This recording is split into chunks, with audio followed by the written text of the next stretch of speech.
गरीब बहू का जादुई घास का एसी। एक छोटे से गांव में सरिता अपनी बहू और अपने गरीब परिवार के साथ रह रही थी।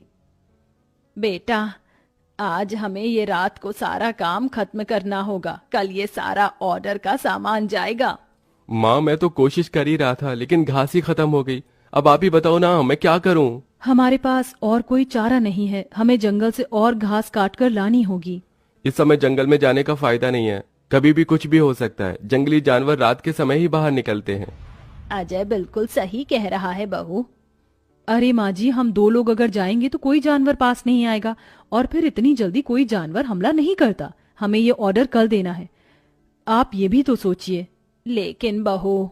माँ जी, आप चिंता मत कीजिए, कुछ नहीं होगा। बस आप बच्चों के पास ही रहना और उनका ख्याल रखना। अगर ये ऑर्डर नहीं गया तो बच्चों के लिए हम गर्मी से बचने के लिए कूलर भी नहीं खरीद पाएंगे। सरिता की बहू भाविका और उसका बेटा, वो तीनों घास से पंखे कूलर बनाने का काम किया करते थे, इसलिए उन्हें घास की जरूरत पड़ती थी। वह आधी रात के समय जंगल में जाते हैं। भाविका, जरा से भी हलचल हुई तो मुझे बता देना, कभी भी कुछ भी हो सकता है। ठीक है जी, मैं आपको बता दूंगी। अजय और भाविका दोनों ही जंगल में घास काट रहे होते हैं, तब उन्हें झाड़ियों से आवाज आने लगती है। क्या?